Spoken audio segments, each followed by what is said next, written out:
Welcome to Dadima's classes.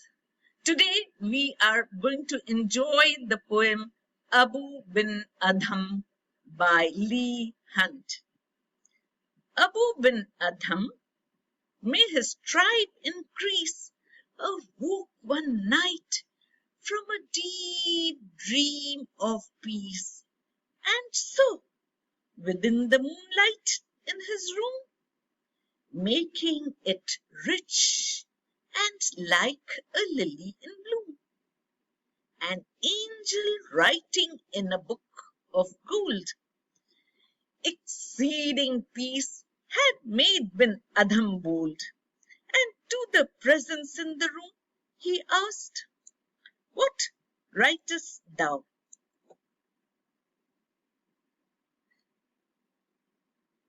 The vision raised its head, and with a look made of all sweet accord, answered, "The names of those who love the Lord."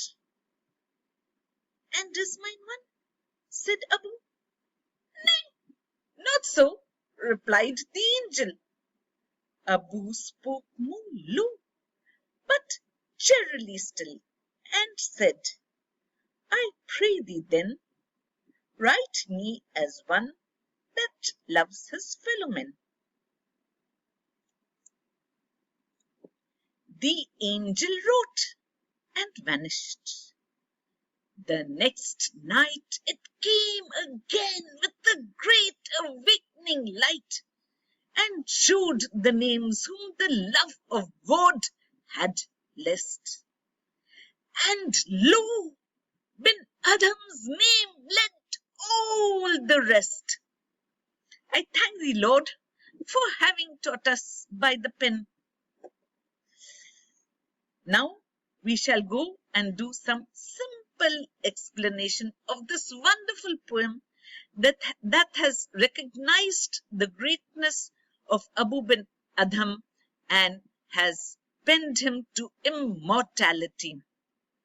The poem Abou Bin Adhem by Leigh Hunt. The poet is Leigh Hunt. Leigh Hunt has written a poem about the famous Sufi saint Abou Bin Adhem, who was the king of Balkhi. His full name was Ibrahim bin Adhem.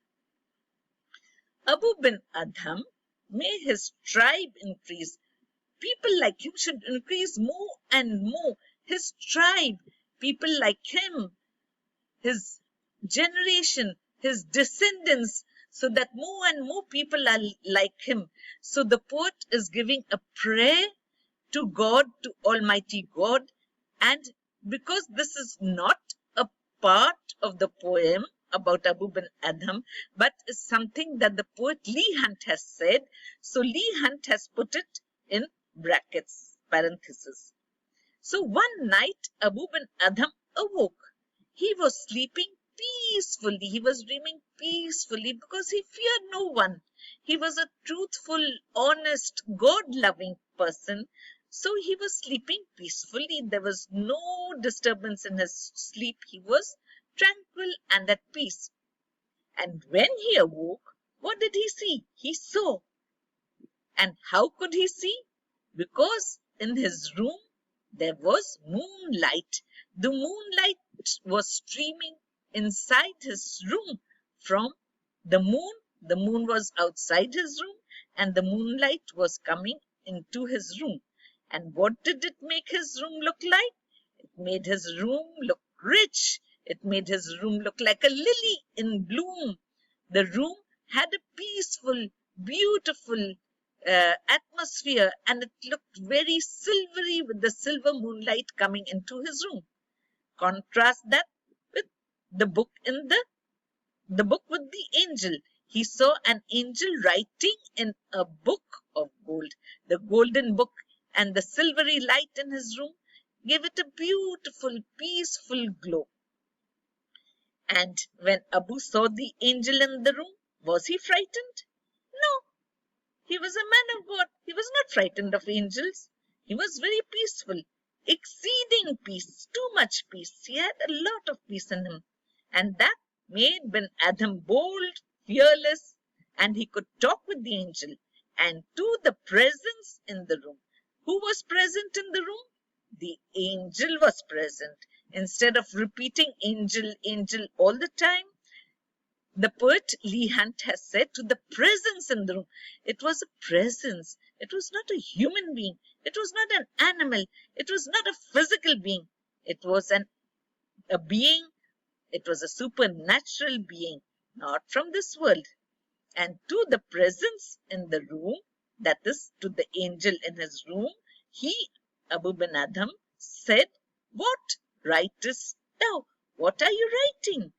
What writest thou is an old form of English, and this is making the poem more archaic, more old, and giving it a lovely, otherworldly look. What writest thou? The vision. Over here, instead of writing angel and presence, this time Abu has used vision. Vision, not from the physical world, but a vision from the other world. This vision, the angel, raised its head. Why did it raise its head? Because it was looking down and writing. And when Abu spoke, the vision listened to Abu and raised its head. And with the look made of all sweet accord, very sweet look, very kind look, very loving look, very soft look, a beautiful look, with the look made of all sweet accord, answered. Who answered?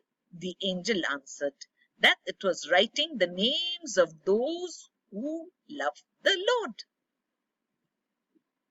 And naturally Abu asked, "And is mine one?" He was curious. Said Abu, what does the angel reply? "Nay, not so. No, your name is not there." So Abu heard this reply, and was he sad? No, he was not sad. So, hearing the reply of the angel that his name was not in the book of gold, Abu spoke in a low voice because he was making a request now. He was not being very demanding, but making a request. But he was still cheerful. He spoke cheerily still and said, "I pray thee then." Pray is an old form of saying, "I request you." I request you then, write me as one that loves his fellow men. So Abu was very confident that he really does love his fellow men. Whether he loves God or he does not love God is another issue, but he surely loves his fellow men. So the angel listened to Abu's request. The angel wrote and vanished. Angels will vanish. Angels will not walk out of your room, but they simply vanish from your room. So the angel wrote and vanished. It could not be seen again. But then what happened? The next night, it came again. Who came again? The angel came again. And this time, what did it come with? It came with a great awakening light. The light that it brought with him was a great awakening light. The light was so brilliant that Abu woke up. The angel came with a great awakening light. This time, no need for any moonlight to come from outside. The light was within his room. This explains to us the fact that the angel brought some good news because it brought light with him. And the light was so brilliant, so lovely, so great that Abu woke up. And what did the angel do this time? The angel showed the names whom love of God had blessed. This time, God is blessing the human beings whom the love of God had blessed. And what do we see?